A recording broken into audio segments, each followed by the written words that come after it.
ইয়ে ওই সিট ভাড়া হবে একটা বিজ্ঞাপন, সিট ও রুম, এটা দেখে একটু ফোন দিলাম। ও ভাড়া হয়ে গেছে? ও আচ্ছা আচ্ছা ঠিক আছে, সরি, থ্যাংক ইউ।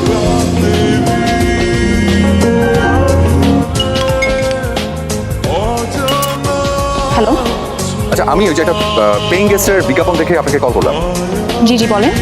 ইয়ে বাসাটা কয়তলা, মানে কয়তলা ভাড়া হবে? জি দোতলায়। লিফট আছে? জি।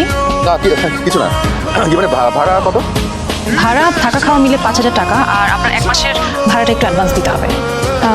আপনি কি করেন? আমি আসলে কিছু করি না, মানে বেকার।